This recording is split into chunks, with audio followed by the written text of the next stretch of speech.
আগে আমি শাস্ত্র থেকে শুধু দান দশমাংশ আমাদের বাক্যে কি বলে আমি কয়েকটা ভার্স একটু পড়তে চাই, যে প্রভু আমাদেরকে কি শিখাতে চান সেইটাই।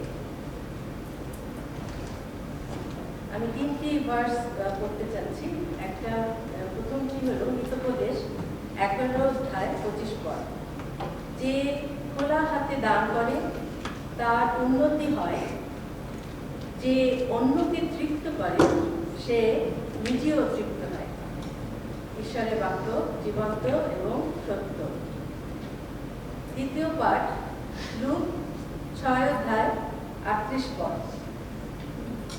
দান করো, তাতে তোমাদেরও দেওয়া যাবে, অনেক বেশি করে, চেপে চেপে, ঝাঁটিয়ে ঝাঁটিয়ে, উপচে পড়বার মতো করে তোমাদের গোচরে দেওয়া হবে। কারণ যেভাবে তোমরা মেপে দাও সেইভাবে তোমাদের জন্য মাপা হবে। এবং শেষ যে বাইবেল পদটি সেটি 2 করিন্থীয় 9 অধ্যায় 7 পদ। প্রত্যেকে মনে মনে যা ঠিক করে রেখেছ সে যেন তাই দেয়। কেউ যেন মনেও দুঃখপূর্বক না দেয় বা দিতে হবে বলে না, কারণ যে খুশি মনে দেয় ঈশ্বর তাকে ভালোবাসেন। প্রভুর বাক্য জীবন্ত এবং আমাদের জীবনে নিশ্চয়ই আমরা দানের বিষয়ে অনেকেরই সেই অভিজ্ঞতা আছে যে অনেক দেওয়া দরকার নাই, কিন্তু আমরা যখন আনন্দ পাই দিয়ে ব্লেসিংটাও কিন্তু আমরা সেভাবে অনেক উপলব্ধি করতে পারি আমাদের জীবনে। আসুন আমরা প্রার্থনায় যাই এবং আমাদের হৃদয়কে প্রস্তুত করি এবং ঈশ্বর আমাদের অন্তরে যেটুকু দিতে হবে, অনেক দিতে হবে কিন্তু ঈশ্বর সেটা বলে নেই, কিন্তু আমরা যেন হৃষ্ট চিত্তে আনন্দ সাকারে দেই এবং ঈশ্বর আমাদেরকে সেইভাবে আশীর্বাদ করি। আসুন আমরা প্রার্থনা করি। হে আমাদের পবিত্রময় পিতা, তোমার গৌরব করি, প্রশংসা করি, তুমি আরেকটিবার সুযোগ দিয়েছ তোমার সম্মুখে উপস্থিত হওয়ার জন্য, তোমার আরাধনা করবার জন্য। আমরা এখন উপাসনা গৃহে এই দানের অংশে এসেছি। তোমার বাক্যের মাধ্যমে তুমি আমাদের শিখাচ্ছ। আমরা অতি দুর্বল, অনেক সময় এই বাক্যের কিন্তু তত্ত্ব আমরা বুঝি না, কিন্তু হে পবিত্র আত্মা তুমি আমাদের অন্তরে কাজ করো, আমাদেরকে সাহায্য করো যেন আমরা সেই বিষয়ে আমি বুঝি। অনেক দিতে হবে, লোককে দেখাতে হবে, অন্যকে খুশি করতে হবে, সেই বিষয় নয়, কিন্তু তোমাকে খুশি করবার জন্য দিতে পারি। কারণ এই দানের মাধ্যমেও আমরা তোমার আরাধনা করতে পারি, তোমার গৌরব করতে পারি। কারণ তুমি আমাদেরকে এত দিয়েছ, আমাদের জীবনকে বাঁচিয়ে রেখেছ। এই প্রকৃতির দিকে তাকিয়ে দেখি সমস্ত কিছুই এই মানুষের জন্য। এই সুন্দর পরিবেশ, গাছপালা, শ্বাস প্রশ্বাস নেওয়ার বাতাস, যা আমরা চিন্তাও করতে পারি না, আমাদের চিন্তা সেই কল্পনার শক্তিও আমাদের নেই। তুমি আমাদেরকে কত দিয়েছ, জীবন ধারণের জন্য যা কিছু প্রয়োজন সমস্ত কিছু তুমি দিয়ে দিয়েছ। ধন্যবাদ। আমরা এই সময় কৃতজ্ঞতা তোমার সম্মুখে আসি। আমরা এখানে যতজন রয়েছি পিতা, আমাদের প্রত্যেককে তুমি আশীর্বাদ করো এবং আমাদের সাথে আমাদের যারা হয়তো আসেনি কিন্তু আমাদের বন্ধু, প্রিয়জন, আত্মীয় স্বজন, আমাদের পরিবার সকলকে আমরা তোমার সামনে উৎসর্গ করি, যেন প্রত্যেকে আশীর্বাদিত হয়, যার যা প্রয়োজন সকলে যেন তা পেতে পারি। তোমার দয়া এই ঘোষণা শেষ পর্যন্ত তুমি থাকো, আমাদেরকে আমাদের সমস্ত পাপযোগ্যতা, আমাদের প্রার্থনা, আমাদের দরকার মুক্তিদাতা প্রিয় যিশু নজরে রাখি, দয়া করে শ্রবণ এবং কাজ। আর আমি এখন অনুরোধ করবো আমাদের দান সংগ্রহের জন্য শ্রদ্ধেয় অমর আঙ্কেল এবং সারা সামনে আসবে এবং আজকে দান সংগ্রহ।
পবিত্র পবিত্র আইনের সদা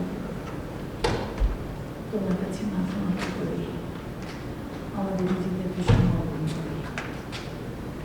প্রভু, আমরা এখন তোমাকে আরাধনা করব। সর্বশক্তিমান ঈশ্বর সদাপ্রভু, আমাদের আরাধনা যেন তোমার চোখে গ্রাহ্যনীয় হয়। আমাদের কণ্ঠ, আমাদের কথা, আমাদের মনের চিন্তা যেন একমাত্র তোমাকে প্রশংসা দেয়। এই প্রার্থনা আমরা তোমার নামে চাই,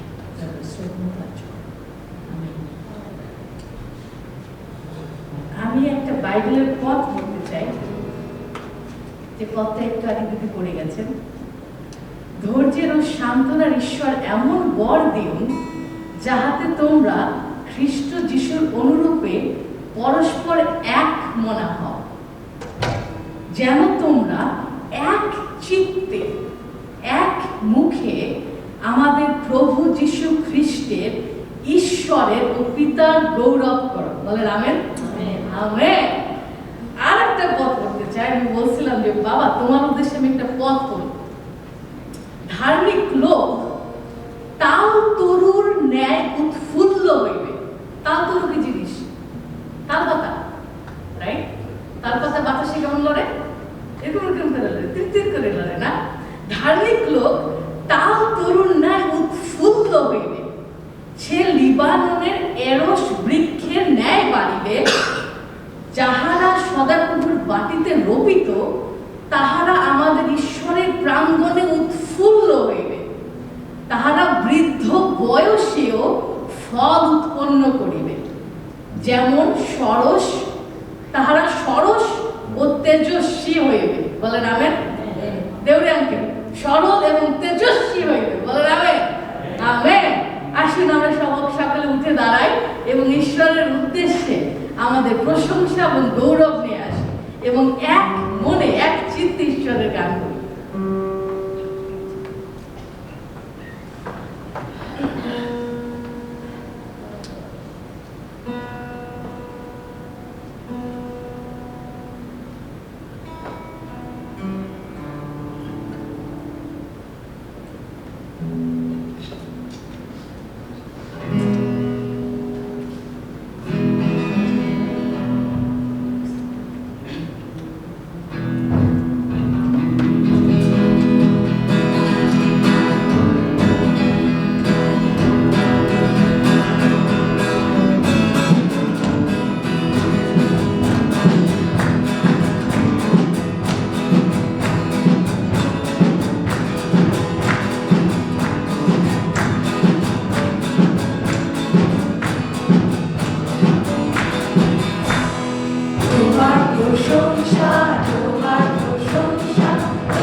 যদি হাত উঁচু করে গান করতে ইচ্ছে করে হাত উঁচু করে গান গান। এইটা আপনার আর ঈশ্বরের বিষয়। আশেপাশে কে আছে, কে দেখছে, সামনে কে দেখছে, ডাজন্ট ম্যাটার। এগুলো কিছুই বিষয় না, একমাত্র বিষয় আপনার এবং ঈশ্বরের সম্পর্কে।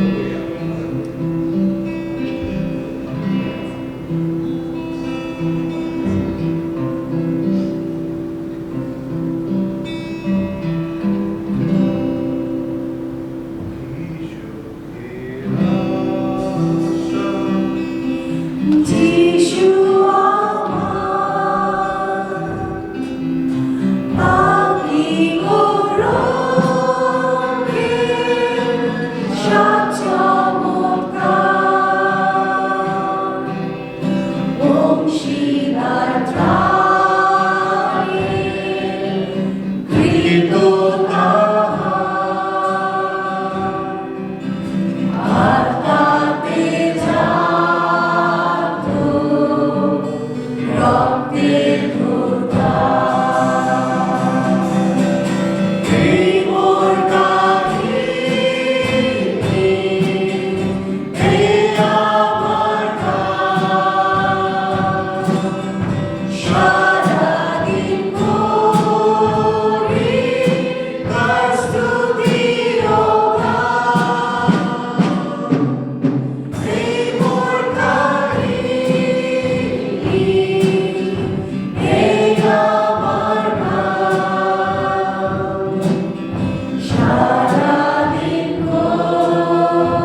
এসো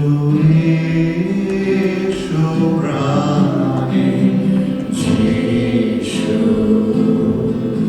আজ তোমারে পুজিব এসো এসো প্রাণে যিশু আজ তোমারে পুজিব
আমরা এই গানটি আর একটু ধীরে গাই।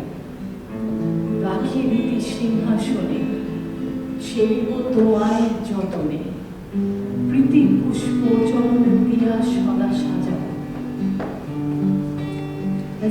আরেকটি বার গাই, একটু মন দিয়ে গাই, একটু ধীরে গাই। রাখি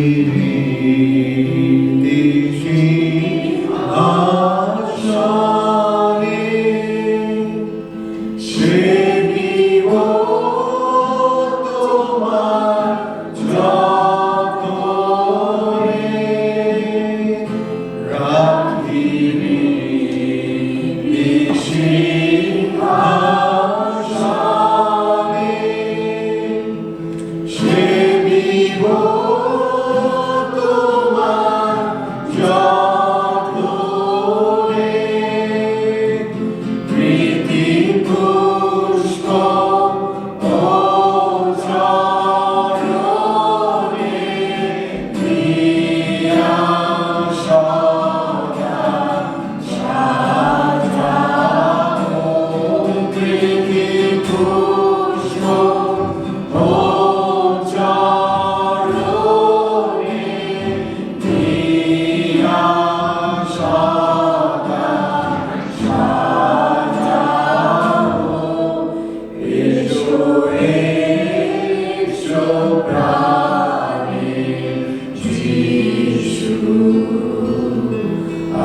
তোমারে বুঝিব সহবাসে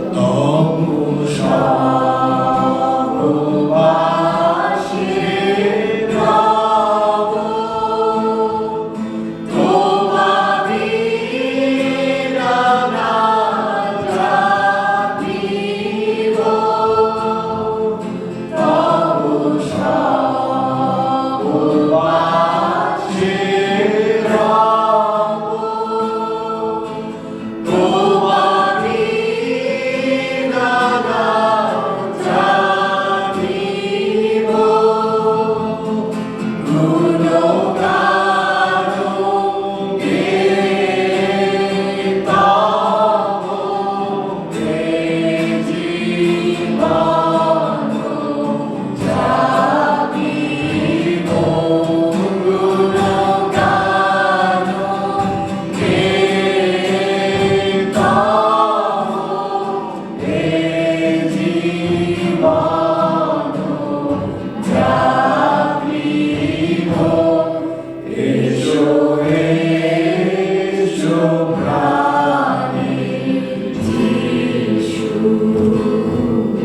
আজ তোমারে বুঝিব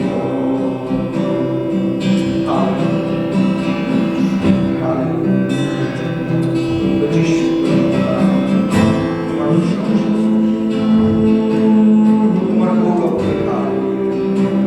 জীবন পিতা শক্তিশালী পিতা ঈশ্বর আমাদের শান্তি সমস্ত প্রশংসা সমস্ত গৌরব হালেলুয়া প্রভু একমাত্র তুমি বাবা আমরা আমাদের সমস্ত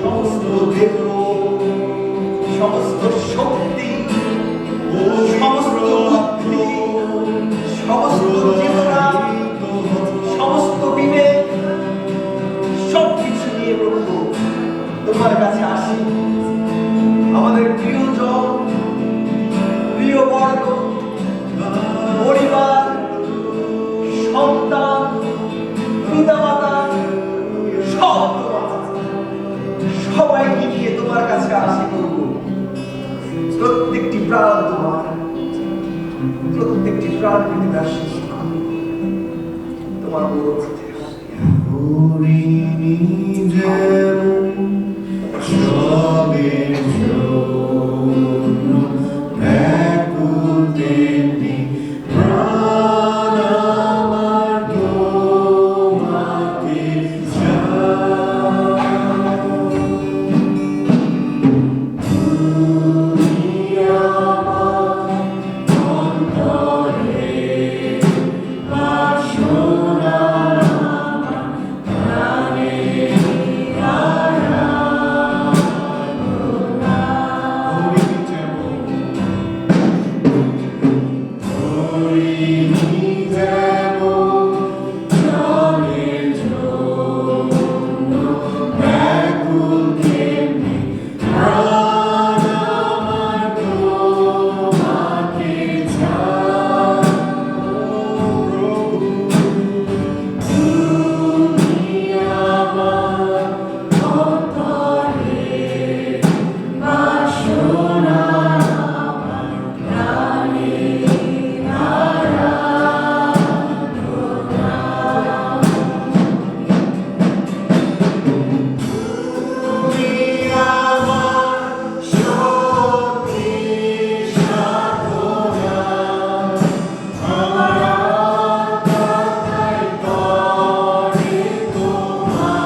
আমাদের সমস্ত মন, সমস্ত প্রাণ, আমাদের দেহ, আমাদের শক্তি, চিন্তা ভাবনা প্রভু হয়তো বিচ্ছিন্ন বিচ্ছিন্ন অবস্থায় রয়েছে।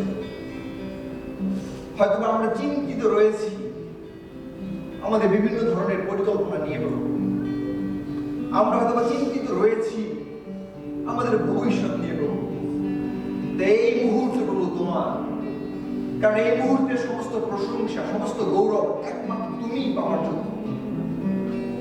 আমরা আমাদের দেহ, মন, প্রাণ সমস্ত কিছু নিয়ে আমরা এই সময় তোমার কাছে আরেকটি বার আসি। আমাদের হৃদয়কে তুমি প্রস্তুত করো। পবিত্র আত্মা, এই সময় তোমাকে আমরা আহ্বান জানাই, তোমাকে আমরা আমন্ত্রণ জানাই। তুমি আমাদের এই মন্দিরে যে সিংহাসন রয়েছে তোমার জন্য, তুমি এই সিংহাসনে তুমি আসন গ্রহণ করো। কারণ এই সময় এখন তোমার, কারণ তুমি এখন রাজত্ব করতে যাচ্ছ এবং দারুণ কিছু হতে যাচ্ছে। ধন্য যিশু, ধন্য তোমার নাম। প্রভু তোমাকে ধন্যবাদ তোমার পুত্রের জন্য, কারণ তুমি তোমার পুত্রের মাধ্যমে রক্ত মাংসের মানুষ হিসেবে আমাদের মাঝে এসেছিলে। আমাদের উপরের দিকে যাওয়া দরকার হয় নাই প্রভু, কিন্তু তুমি তোমার পুত্রের মাধ্যমে পৃথিবীতে নেমে এসেছো, আমাদের কাছাকাছি এসেছো। হালেলুয়া। আমরা অযোগ্য ছিলাম, আমাদের জীবনে ভুল ছিল, আমরা পাপের আধারে বন্দী ছিলাম, কিন্তু তোমার মহাদয়া গুণে মুক্তি পেলাম। হালেলুয়া। তোমাকে আমরা এই সময় আরেকটি বার ধন্যবাদ দেই। পবিত্র আত্মা, তুমি জানি হইতে এই সময় আইসো, তুমি এই সময় রাজত্ব করো। প্রভু আমরা তোমার বাক্যের কাছে যাচ্ছি, কিন্তু প্রভু যেন একটি কথা, একটি চিন্তা ভাবনা যেন প্রভু আমাদের নিজস্ব কথা না হয়। পবিত্র আত্মা তুমি পরিচালনা এই সময় গ্রহণ করো। সাধু দাবিদের মতো বলতে চাই, প্রভু যেন আমার মুখের কথা এবং আমার চিত্তের ধ্যান প্রভু যেন তোমার দৃষ্টিতে গ্রহণযোগ্য হয়। তুমি আমার শৈল, আমার মুক্তি দাও। আমাদের এই উপাসনাকে তুমি আশীর্বাদ করো।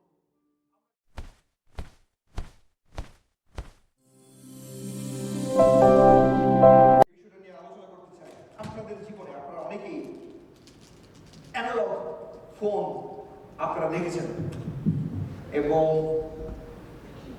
কার কার বাসায় অ্যানালগ ফোন ছিল, অথবা কার কার অফিসে ছিল, অথবা কে কে সুযোগ পেয়েছেন অ্যানালগ ডিভাইসে কথা বলার জন্য, হাত দেখতে চাই। আমরা অনেকেই, এমনকি কেউ আছে অ্যানালগ ফোনের যুগে প্রেম করেছে ফোনে। তুমি বেশি পাক না, পিছনে একটা বসা আছে, সে হাত তুলছে, ভিতরে না, পিছনের দিকে বসা। অনেকেই হয়তো বা সেই সুযোগ অনেকের জীবনে ছিল, কিন্তু সেইটা আলোচ্য বিষয় নয়। আমরা যখন অ্যানালগ ফোন ব্যবহার করি, একটা বিষয় আমরা প্রায় আমরা দেখেছি। আপনারা কি কখনো কেউ দেখেছেন যে অ্যানালগ ফোনে কথা বলার সময় ক্রস কানেকশন হয়? কিন্তু ডিজিটাল ফোনে মনে হয় এটা হয় না, এবং মোবাইল ফোনেও এটা হয় না। কিন্তু অ্যানালগ ফোনে কথা বলার সময় প্রায় ক্রস কানেকশন হয়, এবং খুব মজা লাগে ক্রস কানেকশনে যদি অন্য মানুষের কথা শোনা যায়। অনেকে প্রাইভেট কথাবার্তা বলে, অনেক রোমান্টিক কাপল আছে, তারা অনেক মিষ্টি মিষ্টি কথাবার্তা বলে। এবং যখন আমি অনেক ছোট, তখন আমাদের বাসায় প্রথম যখন ফোনের লাইন আসে, কারণ আমার বাবা দেশের বাইরে থাকতেন, এবং অনেক কষ্ট করার পরে একটি নাম্বার আমাদেরকে বহু জোগাড় করে দিয়েছিলেন আমার মেজো মামার মাধ্যমে। 412197 নাম্বারটা ছিল এরকম 6 ডিজিটের। এখনো মনে আছে সে নাম্বারটা। নাম্বারটা ইম্পর্টেন্ট বিষয় না, ইম্পর্টেন্ট বিষয় হচ্ছে যখন আমরা অনেক এক্সাইটেড ছিলাম সেই ফোন পাওয়ার পরে। কারণ সেই ফোন আসার আগে যখন আমার বাবা দেশের বাইরে থাকতেন, আমাদেরকে ফোন রিসিভ করার জন্য যাইতে হতো বাইরের বাসায়, আর আমরা অপেক্ষা করতাম মাসে একবার বা মাসে 2 বার হয়তো বাবা ফোন করতো। কোন দিন বাবা ফোন করবে, শনিবার দিন আমরা অপেক্ষায় থাকতাম সেই ফোন ধরার জন্য, সেই বাড়িওয়ালার বাসায়। বাড়িওয়ালার বাসায় ফোন আসতো যে জর্জ ফোন করছে, আমাদের দৌড়দৌড়ি করে দিত ঘরে তিনজনের, কে আগে ফোন করতে যাবে। আনন্দের বিষয় ছিল, কিন্তু কথা বলার সময় প্রায় মনে হইতো কি অন্য মানুষ কথা শুনতেছে, কারণ অ্যানালগ ডিভাইস ছিল, অ্যানালগ ফোন ছিল। অ্যানালগ ফোন আমাদের জীবনে অনেক সময় ছিল, কিন্তু অনেক সময় সেই ফোন রং নাম্বারে চলে যায়, অনেক সময় ক্রস কানেকশন হয়, অনেক সময় লাইন কেটে যায়। সংযোগ আসলে ছিল, কিন্তু আসলে সঠিক সংযোগ কখনোই ছিল না। কিন্তু আমাদের ব্যক্তিগত জীবনেও অনেক সময় এরকম ঘটে। আমাদের জীবনে প্রার্থনা আছে, আমাদের জন্য সুন্দর মণ্ডলী আছে, গির্জা আছে, আমাদের বিশ্বাসীদের নিজস্ব ভাষা আছে প্রার্থনা করার জন্য, কিন্তু ভিতরে ভিতরে একটা বিষয় আছে, আমরা অনেক সময় ঈশ্বরের সাথে কানেক্টেড না, আমরা অনেক সময় ডিসকানেক্টেড। আপনার কি কখনো মনে হয়েছে প্রার্থনা করার সময়, যখন আপনি প্রার্থনা করছেন প্রভুর কাছে, আর প্রার্থনার সময় মনে হচ্ছে ঘরে যদি বাজার এটা নাই, এইটা রান্না করা লাগবে, কালকে আমার অমুক সময় করতে হবে, আমার বাচ্চারা কি খাবে, ঘরের এই সমস্যা সেই সমস্যা। কারণ কি কখনো মনে হয়েছে প্রার্থনা করার সময় ডিসকানেকশন? কারণ কানেকশন ওইদিকে যাওয়ার থেকে অন্যদিকে ডাইভার্ট হয়ে যায়, এটা হইতেই পারে। কিন্তু আজকে বলতে চাই আমরা ক্রুশের বিষয়, কারণ ক্রুশ কোনো অলংকার নয়, ক্রুশই আমাদের জীবনে সেই কানেকশন, সেই সংযোগ ঘটায় দিয়ে থাকে, বিশ্বাসীদের জীবনের সংযোগ স্থান। আমি বলতে চাই যে আমরা যদি কলসীয় তার 1 অধ্যায় 20 পদ এই কথা বলে, এবং তাহার ক্রুশের রক্ত দ্বারা সন্ধি করিয়া তাহার দ্বারা যেন আপনার সহিত কি স্বর্গস্থিত কি মর্তস্থিত সকলই সম্মিলিত করেন, তাহার দ্বারাই করেন। আমেন। বিচ্ছেদ ঘটেছিল আমাদের বিশ্বাসীদের জীবনে, বিচ্ছেদ প্রায় ঘটে, ডিসকানেকশন হ্যাপেন। এবং বাক্য আমাদের এই কথা বলে, যদি দেখি যিশায় তার 59 অধ্যায় 2 পদ আমাদের এই কথা বলে, কিন্তু তোমাদের অপরাধ সকল তোমাদের ঈশ্বরের সহিত তোমাদের বিচ্ছেদ জন্মাইয়াছে, তোমাদের পাপ সকল তোমাদের হইতে তাহার শৃঙ্গ আচ্ছাদন করিয়াছে, এই জন্য তিনি শোনেন না। অনেক সময় আমরা কানেক্ট হওয়ার চেষ্টা করি প্রার্থনার মাধ্যমে প্রভুর সাথে, কিন্তু আমাদের প্রার্থনা জায়গা মতো যায় না, আমাদের প্রার্থনা জায়গা মতো পৌঁছায় না। কিন্তু আমাদের অনেক কিছু বলার রয়েছে, আমাদের অনেক নিবেদন রয়েছে, আমাদের অনেক আবেদন রয়েছে, আমাদের অনেক সমস্যার কথা প্রভুকে বলা রয়েছে। কিন্তু সমস্যা ঈশ্বরের দূরত্ব নয়, নট ডিস্টেন্স ফ্রম গড। সমস্যা ঈশ্বরের দূরত্ব নয়, কিন্তু সংযোগ বিচ্ছিন্নতা। বিচ্ছেদের বাস্তব রূপ আসলে কেমন? পাপ আমাদের প্রার্থনা লাইন কেটে দেয়, আমাদের অপরাধ বোধ আমাদের মুখ অনেক সময় বন্ধ করে দেয়, লজ্জা আমাদের ঈশ্বরের থেকে দূরে লুকিয়ে রাখে, অভ্যাসগত যে পাপ রয়েছে আমাদের হৃদয়কে শক্ত করে রাখে, পাথরের মতো শক্ত। অনেক সময় ধর্ম থাকে কিন্তু ঈশ্বরের কণ্ঠ আমরা শুনতে পাই না।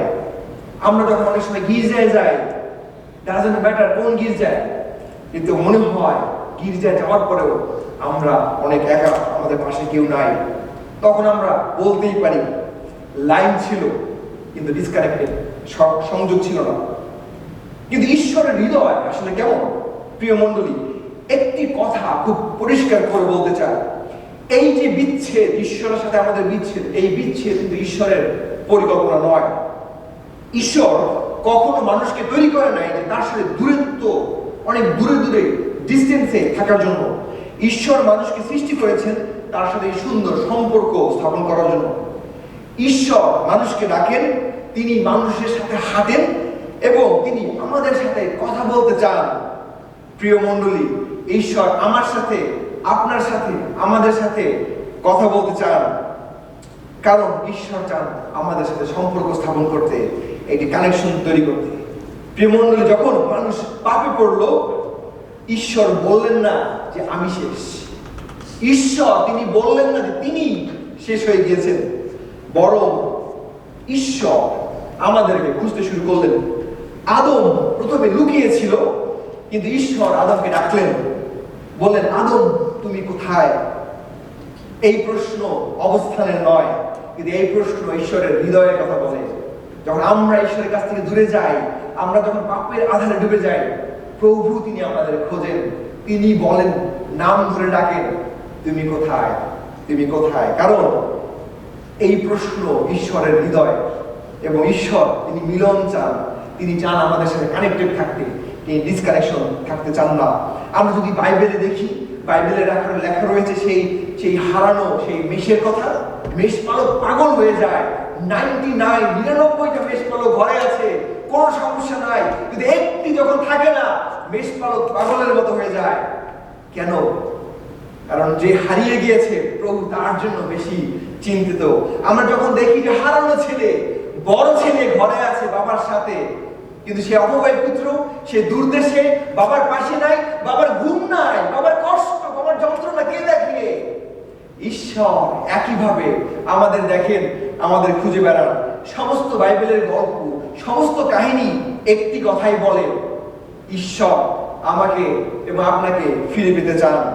প্রিয় মণ্ডলী, যদি আজকে নিজেকে দূরে মনে করেন, আর যদি ভাবেন আজকে আমরা অনেক ভুল করেছি, আর যদি মনে হয় আমরা কোনো মঙ্গল বিষয়ের যোগ্য নই, আর আমরা ঈশ্বরের থেকে অনেক দূরে সরে গিয়েছি, তবে আজকে প্রিয় মণ্ডলী, আজকে বালক হিসেবে, প্রভুর একজন দাস হিসেবে এই কথা বলতে চাই, ঈশ্বরের হৃদয় থেকে বলতে চাই, ঈশ্বর আপনাদেরকে ছেড়ে দেননি।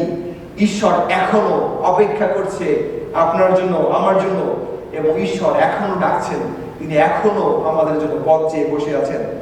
ঈশ্বর কখনো বলেন না যে তুমি ভালো না, তুমি ভালো না, আগে ঠিক হও, তারপর তুমি আমার কাছে আসো। ঈশ্বর কখনো এই কথা বলেন না। ঈশ্বর বলেন আগে আমার কাছে আসো, তোমার যা কষ্ট আছে, তোমার যা পাপ আছে, তোমার যা যন্ত্রণা আছে, তোমার যা অসুস্থতা আছে, সবকিছু নিয়ে তুমি আমার কাছে আসো, তারপর আমি সব ঠিক করে দেব, আমি সব ঠিক করে দেব। এই কারণে প্রিয় মণ্ডলী, ঈশ্বর শুধু স্বর্গ থেকে ডাকেন নাই, তিনি ক্রুশ থেকে নেমে এসেছেন আমাদের জন্য। আমেন। আপনি বলতে পারেন ঈশ্বর যখন সম্পর্ক চান, ঈশ্বর যখন মিলন চান, ঈশ্বর যখন আবার আমাদেরকে ফিরে পেতে চান, তখন তিনি শুধু কথা বলেননি, তিনি ক্রুশে তিনি কাজ করেছেন। তিনি সেই ক্রুশে তিনি তার দায়িত্ব পালন করেছেন আমাদের জন্য, এবং সেখান থেকেই শুরু হয় ক্রস কানেকশন, ক্রুশের সাথে আমাদের সংযোগ। ক্রুশ আমাদের জন্য সংযোগ স্থাপন করলো। আমরা যদি দেখি বাক্য আমাদেরকে এই কথা বলে, কলসীয় তার 1 অধ্যায় 20 পদ আমাদের এই কথা বলে, এবং তাহার ক্রুশের রক্ত দ্বারা সন্ধি করিয়া তাহার দ্বারা যেন আপনার সহিত কি স্বর্গস্থিত কি মর্ত্যস্থিত সকলই সম্মিলিত করেন, তাহার দ্বারাই করেন। প্রভু আজকে আমাদের এই কথা বলছেন। মানুষ চেষ্টা করেছে যেন প্রভুর কাছাকাছি তারা যাইতে পারে, মানুষ চেষ্টা করেছে তারা ধর্ম দিয়ে ঈশ্বরের সাথে সংযোগ স্থাপন করার জন্য, মানুষ চেষ্টা করেছে যত ভালো কাজ করা যায়, যত ধরনের আজ্ঞা পালন করা যায়, সমস্ত কিছু দিয়ে ঈশ্বরের সাথে একটি সম্পর্ক স্থাপন করতে। মানুষ চেষ্টা করেছে আত্ম উন্নয়নের মাধ্যমে ঈশ্বরের সাথে সংযোগ স্থাপন করতে, কিন্তু মানুষ কখনো উপরে ঈশ্বরের কাছে যাইতে পারে নাই। কিন্তু ঈশ্বর তিনি কি করলেন? ঈশ্বর তিনি নিজেই তার সন্তানের মাধ্যমে রক্ত মাংসের মানুষ হিসেবে তিনি পৃথিবীতে আসলেন, আমাদের কাছে, আমাদের মাঝে নিয়ে আসলেন। আর তাই ঈশ্বর যখন নিচে নেমে আসলেন, যখন ক্রুশ থাকে না আমাদের জীবনে প্রিয় মণ্ডলী, আমাদের অবস্থা আসলে খুবই খারাপ। ক্রুশ ছাড়া মানুষ নিজেকে উদ্ধার করতে পারে না, ক্রুশ ছাড়া পাপের দেনা আমরা শোধ করতে পারি না, ক্রুশ ছাড়া বিচ্ছেদ, কোন ধরনের ব্রোকেননেস, ভাঙা হৃদয় আমরা ঠিক করতে পারি না, ক্রুশ ছাড়া আমাদের যে বিচার রয়েছে সেই বিচার আমরা এড়াতে পারি না। কিন্তু ক্রুশে প্রিয় মণ্ডলী আসলে কি ঘটেছিল? ঈশ্বর নিজে মানুষের জায়গায় দাঁড়ালেন এবং ক্রুশে আমাদের পাপের সেই দাম দেওয়া হলো, এবং ক্রুশে শত্রুতা শান্তিতে রূপান্তরিত করলো, এবং ক্রুশের বিচ্ছেদে মিলনে সমস্ত কিছু বদলে গেল। আর ক্রুশে ঈশ্বর বললেন, এখন আমার কাছে তোমরা আসতে পারো। ক্রুশের মাধ্যমে প্রভু তিনি আমাদের সাথে ব্যক্তিগত জীবনের সাথে সংযোগ স্থাপন করলেন। The cross restored the connection. ক্রুশ কোনো অলংকার নয়, আমরা গলায় রাখবো, আমরা কানে রাখবো, আমরা ট্যাটু করবো, আমরা ঘরে ঝুলিয়ে রাখবো, কিন্তু ক্রুশ আসল সংযোগ প্রদানকারী। আমি একটি সত্যিকারের ঘটনা বলছিলাম, এবং এক ভদ্রলোক সম্পর্কে আপনারা অনেকে হয়তো নাম শুনে থাকবেন, চাক কলসন। চাক কলসন তিনি পৃথিবীতে ছিলেন মাত্র 80 বছর সময়, কিন্তু এই সময়টা সে ছিলেন অত্যন্ত দুর্দান্ত প্রতাপশালী এক ব্যক্তিত্ব। তার ভিতরে অনেক ধরনের শক্তি ছিল এবং সবচেয়ে ইম্পর্টেন্ট বিষয়, তিনি হোয়াইট হাউসের একটি বড় জায়গায় তিনি অধিষ্ঠিত ছিলেন। তিনি ছিলেন ক্ষমতাশালী, তিনি ছিলেন প্রভাবশালী এবং যে কোনো সিদ্ধান্ত নেওয়ার সময় তিনি ছিলেন অত্যন্ত পাওয়ারফুল। এবং এই ভদ্রলোক ছিলেন সেই প্রেসিডেন্ট রিচার্ড নিক্সন, তার প্রধান উপদেষ্টা। এবং যদি কেউ উপদেষ্টা হয় এবং সেটা আমেরিকার প্রেসিডেন্টের, আপনারা বুঝতেই পারছেন সে কতটুকু পরিমাণে শক্তিশালী হতে পারে। কিন্তু মানুষ তার সামনে ভয়তে কাঁপত। কিন্তু প্রিয় মণ্ডলী, একটা কথা মনে রাখবেন, ক্ষমতা মানেই সংযোগ নয়, ডিসকানেকশন। 1970-এর দশকে আপনারা অনেকেই জানেন সেই ওয়াটারগেট স্ক্যান্ডালের কথা। ওয়াটারগেট কেলেঙ্কারি নামে আমরা বাংলাদেশিরা জানি। কিন্তু যখন সেই কেলেঙ্কারি ফাঁস হলো, যখন সেই রিচার্ড নিক্সন তিনি সেই প্রেসিডেন্টের পদ থেকে বিতাড়িত করা হইল, তখন এই উপদেষ্টা কি হয়েছিল? তখন এই উপদেষ্টার বিরুদ্ধে সমস্ত ধরনের সেই অ্যালিগেশন আনা হলো, কারণ সে তো উপদেষ্টা ছিল। যত ধরনের করাপশন ছিল, যত ধরনের ব্যাংক রেকর্ড, সমস্ত কিছু রিভিল হইল। এই ভদ্রলোক যখন একটি কঠিন অবস্থা রয়েছেন, ক্ষমতার উপর থেকে যখন তিনি নিচে পড়ে গিয়েছেন, তখন তার পাশে আর কোনো বন্ধু নাই, আর কোনো শুভাকাঙ্ক্ষী নাই।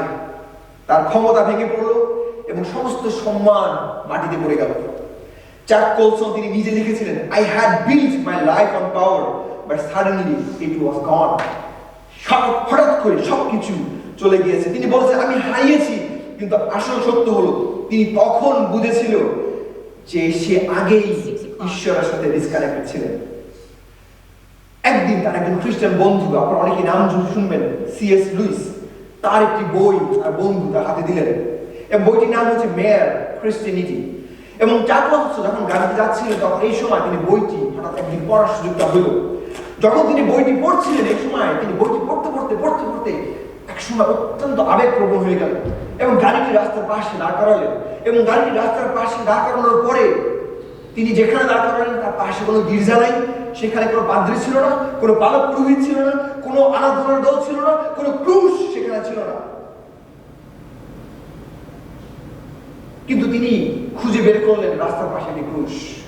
আমরা দেখছি রাস্তার পাশে অনেক সময় ক্রুশ টানা থাকে না, যেখানে অ্যাক্সিডেন্ট হয় বা কিছু। একটি ক্রুশ তিনি খুঁজে বের করলেন এবং তিনি সেই ক্রুশের কাছে তিনি গেলেন এবং তিনি লিখেছেন এইভাবে, I dropped my knees in my car and surrendered my life into Jesus Christ. তিনি সেই সময় সেই ক্রুশের কাছে গিয়ে তিনি হাঁটু গাড়লেন এবং তার জীবন তিনি যিশুকে সমর্পিত করলেন। তিনি আত্মসমর্পণ করলেন। একটি বই পড়ার পরে তিনি স্বীকার করলেন প্রভুকে তার ত্রাণকর্তা হিসেবে।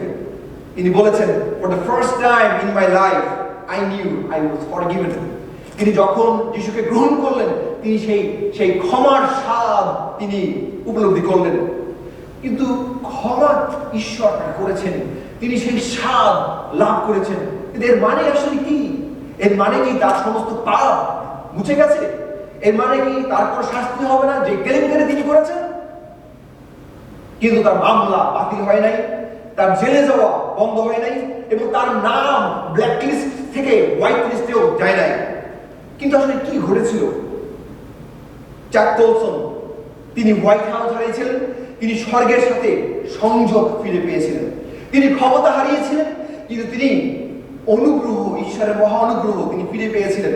তিনি সব কিছু হারিয়েছিলেন, কিন্তু তিনি যিশুকে ফিরে পেয়েছিলেন। আমেন। আর এখানেই ঘটে ব্লাড কানেকশন।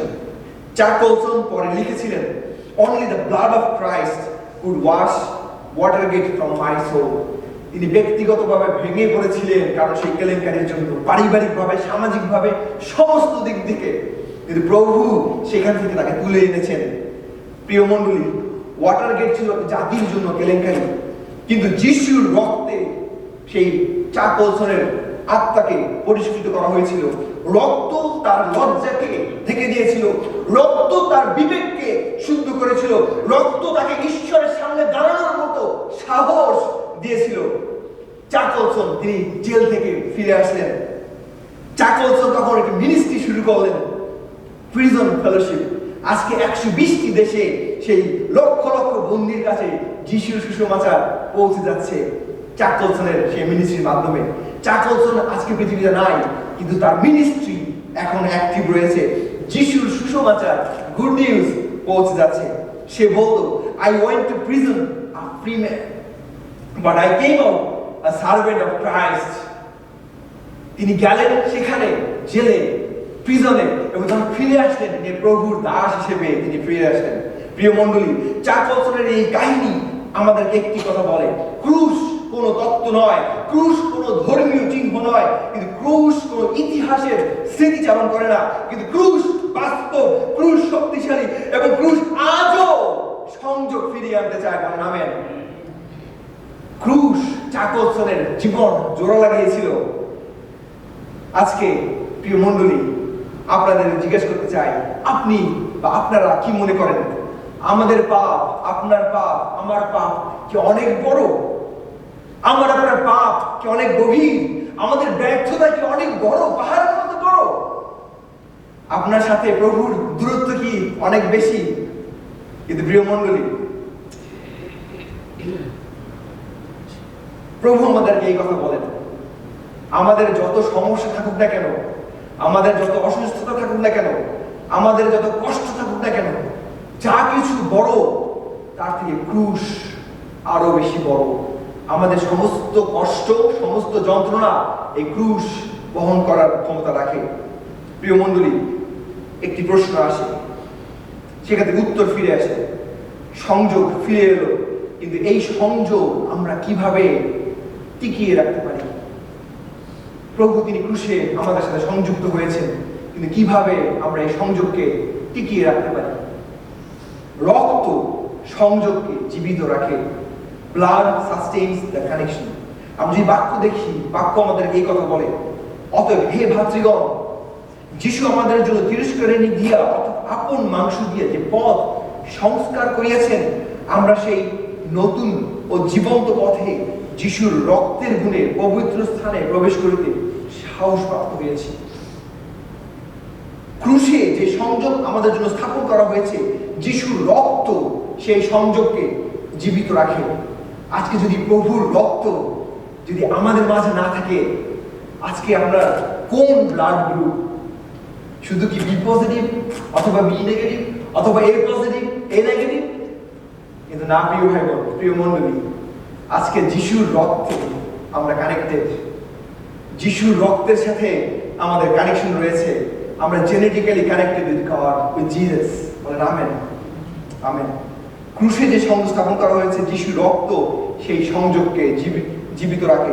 রক্ত ছাড়া মানুষ সংগ্রাম করে, ক্ষমা না পেলে আমাদের বিবেক শান্ত হয় না। আমাদের জগতের সমস্ত আমাদের ভুলের লজ্জা আমাদেরকে পিছন দিকে টেনে ধরে। শয়তান আমাদেরকে মনে করিয়ে দেয় আমাদের পাপ, আমাদের দোষ, চোখে আঙ্গুল দিয়ে শয়তান মনে করিয়ে দিতে চায়। মানুষ মনে করে আমি যোগ্য, আমি এইটা করার যোগ্য নই, আমি এই দায়িত্ব পালন করার যোগ্য নই, প্রভুর বাক্যের সুসমাচার পালন করার যোগ্য নই, আমি কোনো মিনিস্ট্রিতে দায়িত্ব পালন করার যোগ্য নই, প্রভুর নাম উচ্চারণ করার যোগ্যতা আমার নাই, আমার কোনো ভালো ভালো কাজ করার যোগ্যতা আমার নাই। শয়তান বলে তুমি অযোগ্য, এর প্রভু বলে আমার রক্তের গুণে তুমি যোগ্য, কারণ আমার রক্তের শক্তিতে তুমি শক্তিমান হয়েছ। ঈশ্বরের সামনে যেতে শয়তান বলে তুমি ঈশ্বরের সামনে যাও না। রক্ত ছাড়া মানুষ সংগ্রাম করে, কিন্তু রক্তের শক্তি রয়েছে। যিশুর রক্ত আমাদের পাপ ধুয়ে দেয়, যিশুর রক্ত আমাদের বিবেককে পরিষ্কার করে, যিশুর রক্ত আমাদের সাহস দেয়, যিশুর রক্ত শয়তানের মুখ বন্ধ করে দেয়, যিশুর রক্ত আমাদের ডিএনএ চেঞ্জ করে দেয়, আমাদের পরিচয় বদলে দেয়। আমি বারবার বলেছি, অনেকবার বলেছি জেনারেশনাল কার্স, জেনেটিক্যাল কার্সের কথা। মাসের পর মাস, বছরের পর বছর, বংশের পর বংশ, বংশের পর বংশ, অনেকে রয়েছে cancer, cancer, cancer, cancer, kidney, kidney, kidney, kidney, বিভিন্ন ধরনের ডিজিজ, বংশের পর বংশ। আশীর্বাদের বংশ আছে তো 100 বছর বাঁচে, কিছু কিছু পরিবার আছে। দেউরিয়ান্টি আপনার বাবা কতদিন বাঁচে? 93, 90+। আশীর্বাদের বংশ, আশীর্বাদের বংশ, ঈশ্বর আপনাদের প্রত্যেককে আশীর্বাদের বংশ করতে চায়, আপনাদের সন্তানদেরকে আশীর্বাদের বংশ করতে চায়, জেনারেশনাল ওয়েটকে আশীর্বাদ দিতে চায়। প্রভু চায়, কারণ একমাত্র সে রক্ত পারে সেটা দিতে, আর কিচ্ছু পারে না। সেই রক্ত দিতে পারে, আর কিচ্ছু পারে না। আমি প্রায় একটি কথা বলেছিলাম, এক দাদার কথা। সেই দাদার মা, তিনি মারা গেলেন ক্যান্সারে, সেই দাদার দিদিমা মারা গেলেন ক্যান্সারে, এবং সেই দাদা আমার অত্যন্ত প্রিয়। আমি এখনো তার কথা মনে করি। একসাথে ক্রিকেট খেলতাম, একসাথে যুব নিয়ে যেতাম, ইউথ মিটিং করতাম। ক্যান্সার,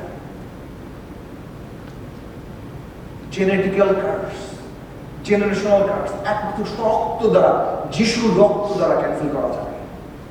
রক্ত পরিচয় বদলে দিতে পারে, আমাদের ডিএনএ চেঞ্জ করে দিতে পারে যিশুর রক্ত। সেই রক্ত আজও কাজ করছে।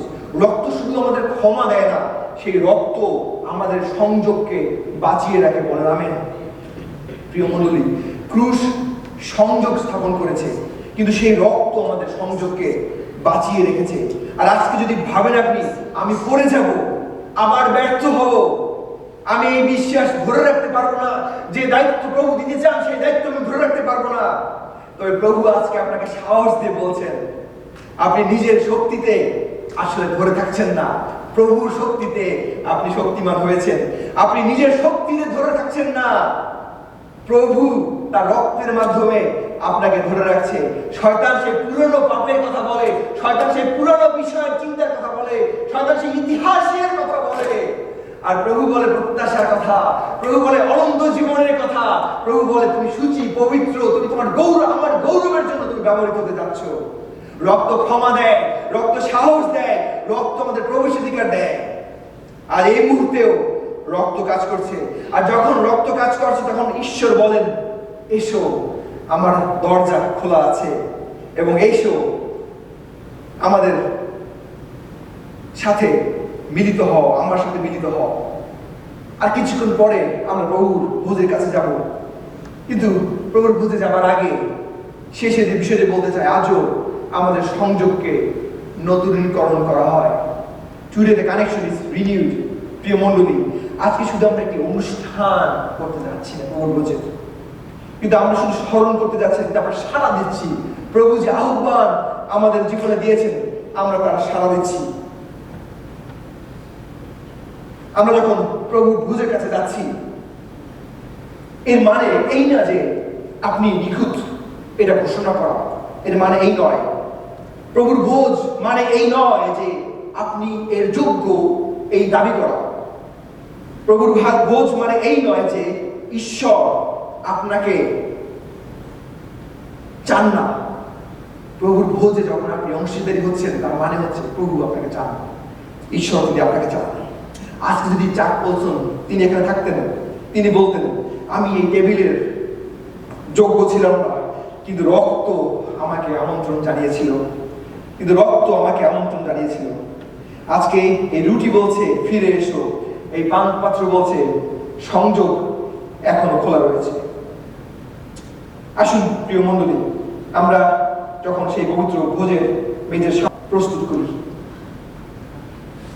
আর আমরা আরেকবার চিন্তা করি যে আমরা যে ভোজে যাচ্ছি, এর তাৎপর্য নিয়ে আমরা আরেকটু সময় চিন্তা করি।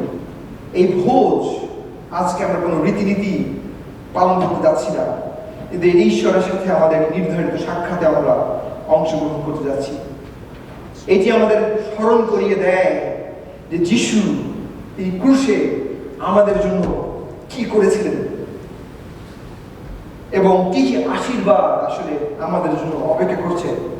যখন আমরা এই ভোজে অংশগ্রহণ করি, তখন আমরা আমাদের পাপ থেকে মুক্তি পাই, আমরা নির্মল হই, আমাদের হৃদয় ধৌত হয়, আমাদের হৃদয় পরিষ্কৃত হয়, আমাদের পাপের ক্ষমা হয়, আমরা শান্তি পাই এবং আমরা সাধু হই, আমাদের রোগের নিরাময় হয়, এবং ঈশ্বরের সাথে আমাদের সংযোগ পুনর্স্থাপিত হয়।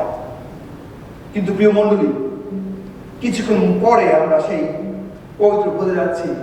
এটা একটি সতর্কবাণী আপনাদেরকে দিতে চাই। আমরা যদি দেখি প্রথম করিন্থীয় তার 11 অধ্যায় 27 থেকে 29 পদ, এই কথা বলে, অতএব যে কেহ অযোগ্য রূপে প্রভুর রুটি ভোজন কিংবা পান পাত্রে পান করিবে, সে প্রভুর শরীরের ও রক্তের দায়ী হইবে। কিন্তু মনুষ্য আপনার পরীক্ষা করুক এবং এই প্রকারে সেই রুটি ভোজন এবং সেই পান পাত্রে পান করুক। কেননা যে ব্যক্তি ভোজন ও পান করে, সে যদি তাহার শরীর না চিনে, তবে সে নিজের বিচারাজ্ঞা ভোজন পান করে। আসুন প্রিয় মণ্ডলী, আমরা এই সময় নিজেদেরকে একটিবার সমর্পণ করি। আমরা সকলে উঠে দাঁড়াই, আমরা সকলে উঠে দাঁড়াই।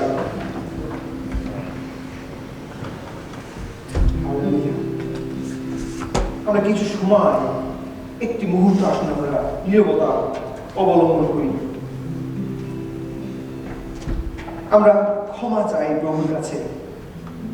আজকে প্রভু তিনি দরজা খুলে দিয়েছেন।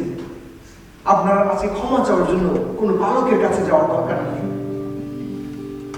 কোনো রেভারেন্ডের কাছে যাওয়ার দরকার নেই, কোনো পাদ্রীর কাছে যাওয়ার দরকার নেই, কোনো ফাদার বিশপ পোপের কাছে যাওয়ার দরকার নাই।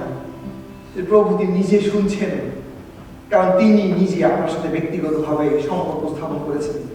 আজকে প্রভুর সাথে কানেক্ট হওয়ার জন্য আপনার কোনো মিডিয়া দরকার নাই। সে চাক বলছেন